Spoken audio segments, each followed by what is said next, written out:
Well, hey there, you're on the internet, I have free time once again, and welcome to the Triple N Network, where all you newbie nib nerds can find all the news you'll need. Let's look at an ink today, shall we? Now, today's ink, I have in sample form,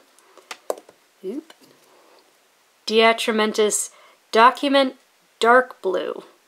Now, when this is being filmed, about a week ago, I posted my review of Standard. This is Dark Blue. All the tests were done in this Platinum Preppy that, come on, I stubbed the nib. Which I really like because on these pens, since the metal for the nib is so thin, you get these really extreme contrasts for the cross strokes. However, since these do run kind of dry, and I think this ink probably would have been a bit dry itself, I sort of aggressively flossed the nib and it worked out just fine. Let's look at the chromatography. As you can see, serious potential for water resistance. There was some movement, but really not too much.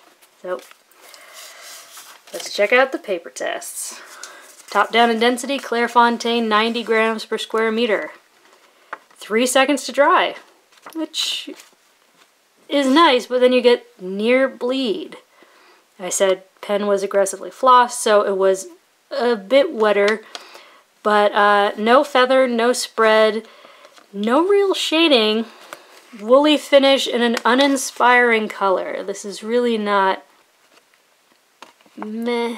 I mean, it's just, it looks like meh. I don't know what to call it. It's just sort of an uninteresting, uninspired, grayish dark blue. No shading.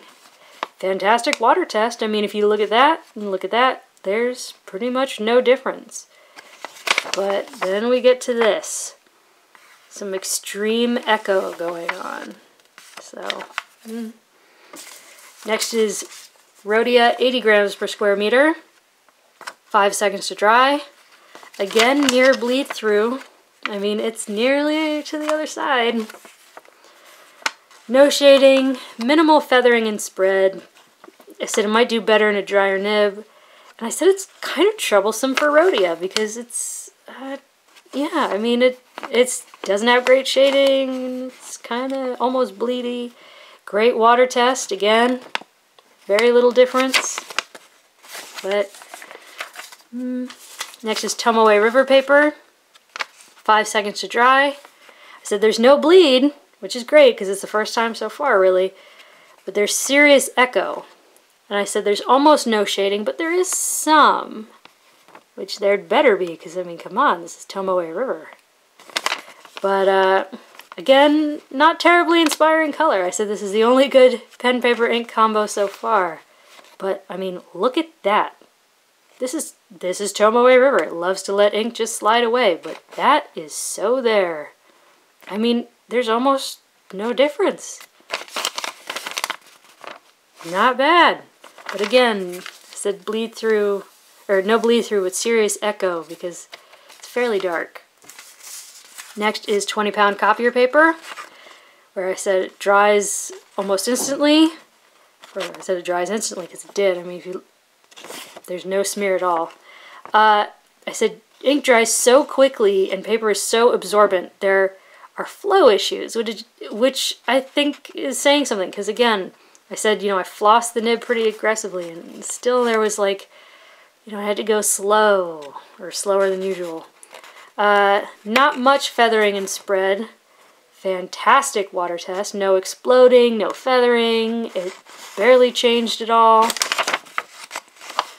And that, I mean, we've seen a couple tests on this paper so far, and that's really not too bad. I mean, there is some bleed, but it wouldn't have rendered onto the next page, so. Next is Mead Notebook Paper, where I said it dried essentially instantly, because you really, I mean, you can't even see it on camera. Not nearly as much bleed as expected. There was some feathering, there was some spread. And I said there were some flow issues from the absorbency of the paper, because I think this is kind of a dryish ink. Not ideal pen, paper, and ink combo, but look at that water test. fantastic. Didn't explode, didn't feather. That's really not too bad for Mead paper, so, you know, on a sliding scale.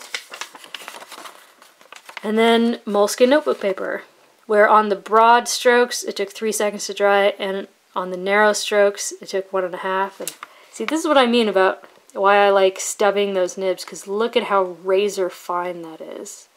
I mean, those lines are almost as fine as the lines on the paper. But yeah. So, not as much feathering as anticipated. There was some bleed. I said I might do better in a finer nib. And somehow the ink has become even more flattened. It's even more just meh. Like it was left out in the sun and just, you know, like just dulled. Water test is fantastic though. I mean, very little change. There's no dyeing of the paper. There's no explosion. There's no feathering. And again, on a sliding scale, that's not too bad, especially when you consider this is a permanent ink. So, there you go for your consideration from the Triple N Network. Diamine's Document Dark Blue. Didn't do too bad in this Preppy, so long as it was pretty aggressively flossed. Great water resistance. It is kind of bleedy on even the nicer papers, so maybe in a very fine nib or a very dry nib might do well. But yeah, it's definitely got some qualities to it. It's not the most inspiring color, but it's not the worst. So for your consideration from the Triple N Network, if you liked the video, please give it a thumbs up. If you'd like to see more, please subscribe to the channel, and thanks for watching. Have a good day. Bye.